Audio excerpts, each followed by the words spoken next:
আমি Monowar Hossain, backbone smart board থেকে। আজকে আমাদের সামনে এমন একজন ব্যক্তি এসছে, বাংলাদেশের ট্যালেন্ট ডাইনামিক একজন ডক্টরস, যিনি সিলেট থেকে আসছেন। তো আমাদের এখানে আসছে হচ্ছে সাবাস ইডু থেকে সারওয়ারজান শাওন ভাই। শাওন ভাই হচ্ছে একজন ডাইনামিক ডক্টরস এবং স্মার্ট এডুকেশন নিয়ে কাজ করছেন বাংলাদেশে। তো শাওন ভাইকে একটু বলবো যে শাওন ভাই একটু আসেন, যে আপনি যে ডিজিটাল স্মার্ট বোর্ড নিতে আসছেন আমাদের ব্যাকবোন শোরুমে। সো আপনি একটু বলেন যে আসলে স্মার্ট বোর্ডটা আপনি কেন নিচ্ছেন।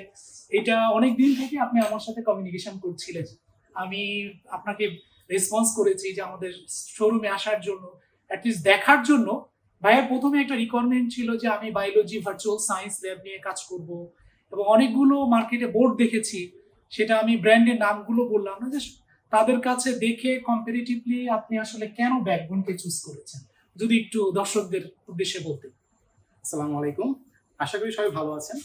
আমরা এখন আছি ব্যাকবোনের শোরুমে।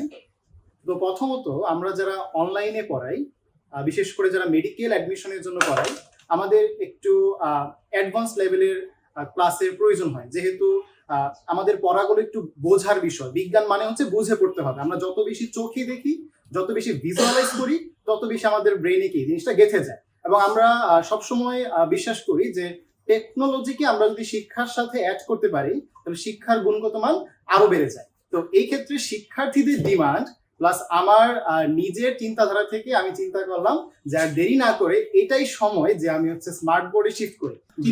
ভাইরাস,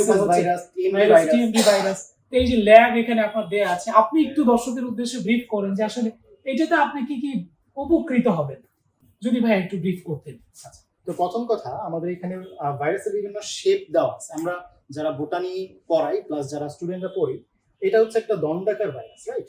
দণ্ডাকার ভাইরাস, এখানে টিএমবি ভাইরাসটা দেওয়া আছে, টোবাকো মোজাইক ভাইরাস, তামাকে রোগ সৃষ্টি করে, রাইট? এবং এখানে যদি দেখতে পাচ্ছ যে টি2 ভাইরাস, এখানে টি2 ভাইরাসের যে গঠনটা আমরা দেখতে পাই, এখানে মাথা বেঞ্জিন আকৃতি, মানে বেঞ্জিন মানে কি ষড়ভুজ আকৃতি, এখানে লেজে থাকে লাইসোজাইম এনজাইম। এই এনজাইম দিয়ে কি করে, ব্যাকটেরিয়া যেগুলো, ব্যাকটেরিয়াকে সে ভক্ষণ করে। এই জন্য তার নাম কি ব্যাকটেরিওফাজ, ফাজ মানে ভক্ষণ করা। তো এই যে টি2 ফাজ ব্যাকটেরিয়া, এটা আমরা এখানে যদি ডিটেলসে ক্লিক করি যে ব্যাকটেরিওফাজ বলতে আসলে টি2 ফাজ বোঝাচ্ছে। এখানে যদি স্ট্রাকচারে ক্লিক করি, স্ট্রাকচারের ভিতরে কি কি অংশ আছে, বাইরে ক্যাপসিড, প্রোটিন আবরণ, হেড যেটা বাইরে আবরণটা, তারপরে এখানে হচ্ছে নেক, আমাদের যেমন নেক আছে এদের নেক আছে, এবং এখানে একটা কলারও থাকে, হ্যাঁ এটা মার্কার কলারও থাকে, এবং লেজের কথা তো বললাম। এখানে কিছু স্পর্শক তন্তু থাকে, স্পাইক থাকে। যে এই বিষয়গুলো আমরা কিন্তু বোটানিতে পড়ছি, বাট এইভাবে দেখা কিন্তু হয়নি। এরপর হচ্ছে মাথার ভিতরে যে ডিএনএ, এর ওজন হচ্ছে 95%। আমরা কিন্তু চাইলে এখানে যে পেনটা আছে, পেনটা সিলেক্ট করে যখন পড়াবো ক্লাস নেওয়ার সময়, এখানে যদি মার্ক করে দিই 95% ওজন হচ্ছে ডিএনএ, রাইট? তো এই যে এক একটা ভাইরাসের যে ডিটেলস ব্যাখ্যা, এখানে যদি আমি সিলেক্ট করে দিই 95% ওজন হচ্ছে ডিএনএ, তো আমরা বুঝতে পারলাম এই টি2 ভাইরাস কি একটি ডিএনএ ভাইরাস, রাইট?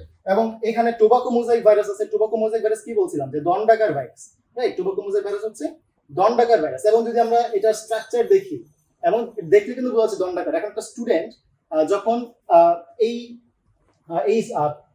স্লাইডটা দেখবে, তখন তারা কিন্তু দেখবে যে এই যে অংশগুলো, তারা প্রশ্ন করতে পারে ভাই এগুলো কি? এগুলো হচ্ছে একক মানে ক্যাপসুমিয়াম, ঠিক আছে? নোট করা যাচ্ছে একটা ভাইরাস,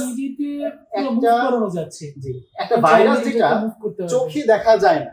ভাইরাসকে বলা হয় অতি আণুবীক্ষণিক, নট আণুবীক্ষণিক। অণুবীক্ষণ যন্ত্রতে দেখা যায় না, ইলেকট্রন মাইক্রোস্কোপ লাগে, সেইটাকে আমরা এত বড় করে দেখতেছি। এবং আমি প্রথমেই বলছি যে ভিজুয়ালাইজেশনকে আমাদের মাথায় বেশি গেঁথে যায়। তো কেউ কিন্তু আশা করি কোনোদিনও ভুল করবে না যে এই যে টোবাকো মোজাইক ভাইরাস, এটা হচ্ছে দণ্ডাকার, কেউ কিন্তু ভুল করবে না।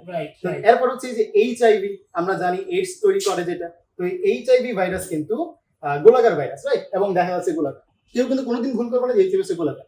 এবং এখানে কিন্তু এটা কিন্তু বড় পড়াচ্ছে, এটা কিন্তু একদম এই যে স্টুডেন্টদের মধ্যে আপনি বোঝানোর জন্য মুভ করে সুন্দর করে কিন্তু দেখাতে পারবেন। এবং এটা কিন্তু আপনি যদি স্ট্রাকচারে চাপ দেন, তাহলে স্ট্রাকচারটাও কিন্তু দেখা যাবে। স্পেশালি যারা বায়োলজি টিচার এবং যারা ডক্টরস, তারা কিন্তু ইজ এ ফ্যান্টাস্টিক। আমি আসলে কল্পনাই করতে পারতাম না যে এই জায়গাগুলোতে এত সুন্দর করে দেখানো যায়, মুভ করা যায়।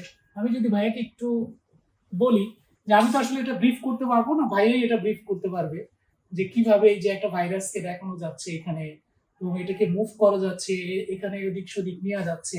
চাইলে এটার মধ্যে কিন্তু আপনি লিখে ভাইয়া বুঝাতে পারবেন, সেটাও দেখেন। এই যে আমি লিখতে পাচ্ছি, এখানে লেখা যাচ্ছে। জি সো ব্যাকবোর্ড ডিজিটালি স্মার্ট বোর্ডের অ্যাটলিস্ট আমি সবাইকে অনুরোধ করব যে এক্সপেরিমেন্ট করার জন্য হলেও এইটা আপনারা চলে আসেন। তো আমি যদি একটু দেখি যে এখানে আছে, এটা ভাইয়া আপনি একটু দেখেন, এটাও কিন্তু আছে। During a viral infection, ঠিক viruses আছে, inject একটা into T2 medical ফাস tissue virus কিভাবে একটা DNA ব্যাকটেরিয়াকে আক্রমণ করে এবং তার সংখ্যা বৃদ্ধি করে, রাইট রাইট, এই সকল বিষয়গুলো কিন্তু এখানে আছে, Right? Absolutely absolutely. এই যে এভাবে একটা মানুষের দেহে And কিভাবে this protein একটা ভাইরাস shell is ছড়াচ্ছে, surrounded by a ছড়াচ্ছে। lipid membrane, which derives এই from জিনিসগুলো এটা medical একদম study র ভোকাল জন্য সহকারে ব্রিফ করে দিচ্ছে। influenza viruses spread in tiny droplets caused by coughing. এই and হচ্ছে sneezing. আমাদের তো smart আমি একটু education-এ শাওন ভাইকে রিকোয়েস্ট করবো যে শাওন ভাই, আপনি আসলে Viruses inject backbone into digitally medical smart বোর্ডের কাছে এসে কি মনে হচ্ছে? আপনি অনেকদিন থেকে আমাকে বলছিলেন যে ভাইয়া আমি আসলে এটা নিয়ে কি জিতবো না ঠকবো না, আসলে আমি কোনটা নিব। শাওন ভাই অলমোস্ট প্রায় 1 বছর থেকে আমার সাথে কমিউনিকেশন করছিল এই স্মার্ট বোর্ড নিয়ে, এবং উনি একটা দ্বিধাদ্বন্দ্বের মধ্যে ছিলেন যে কোনটা নিবে। আমি শুধু ভাইয়াকে একটা কথাই বলেছিলাম যে ভাইয়া আপনি আমার শোরুমে আসেন, আমি বলবো যে প্রোডাক্টটা আমার দেখেন, ফিজিক্যালি ব্যবহার করে দেন আপনি ডিসিশন নেন যে কোন প্রোডাক্টটা আপনার জন্য বেস্ট। তো প্রিয় দর্শক, সবাইকে একটা কথাই বলবো যে শাওন ভাইয়ের কাছ থেকে জাস্ট 1 মিনিট আপনি বলে দেন যে আসলে কেন ব্যাকবোন চুজ করবে। জি, তো প্রথমত হচ্ছে আমরা বিভিন্ন যে স্মার্ট বোর্ডগুলো আমি যেগুলো বাজারে যাচাই বাছাই করেছি, তো ওগুলোর মধ্যে কিন্তু এইটার মতো যে এক্সক্লুসিভ ফিচারগুলো, তো আপডেটেড কন্টিনিউয়াসলি আমরা অবশ্যই আপডেটেড ফোনগুলো কেন কিনি, কারণ আমরা প্লে স্টোরে একটা অ্যাপস আপডেট কেন করি, কারণ এটার মধ্যে নতুন নতুন ফিচারগুলো থাকে। তো আমি যেটা দেখেছি সেটা হচ্ছে ওনাদের স্মার্ট বোর্ডের যে বিষয়টা কন্টিনিউয়াসলি আপডেট করতে থাকেন এবং তারা কাস্টমারের সাথে টাচে থাকেন। এটা খুবই গুরুত্বপূর্ণ যে টাচে থাকা, যে কোনো সময় আমি নক দিলে ওনাদেরকে পেয়ে যাচ্ছি, ওনারা আমাকে সাপোর্ট করতেছেন, এবং আফটার সেল সার্ভিসটা কিন্তু খুবই গুরুত্বপূর্ণ, যেটা আমি বিশ্বাস করি ওনাদের থেকে সবচেয়ে ভালো পাওয়া যায়। এবং এখানে অ্যান্ড্রয়েড প্লাস হচ্ছে উইন্ডোজ, যেটা দুইটা বিল্ট ইন, সেটা কিন্তু অন্যান্য খুব কম স্মার্ট বোর্ডেই আছে।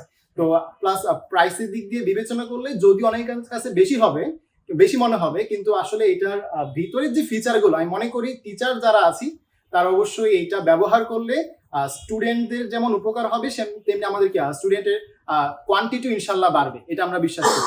এবং স্টুডেন্টের থেকে পজিটিভ, আমি শুরুতে বলছি, স্টুডেন্ট থেকে পজিটিভ ফিডব্যাক পাওয়ার পরে কিন্তু আমি ডিসিশন এটা নিব, এবং লং 1 বছর আমি কিন্তু বিভিন্ন জায়গায় যাচাই বাছাই করে শেষ পর্যন্ত হচ্ছে আজকে নিয়ে নিলাম, আলহামদুলিল্লাহ। তো আমার যদি কেউ জিজ্ঞেস করে আমার পক্ষ থেকে সাজেশন কি, টিচারদের জন্য এটা বেস্ট অপশন হতে পারে। থ্যাংক ইউ শাওন ভাই, আপনি কষ্ট করে সিলেট থেকে আসছেন, আমি খুবই হ্যাপি যে আমাদের শোরুমে আসার জন্য, এবং ফাইনালি শাওন ভাই এই 75 ইঞ্চি নিয়ে যাচ্ছে। তো প্রিয় দর্শক, আজকের মতো এতটুকুই। আসসালামু আলাইকুম।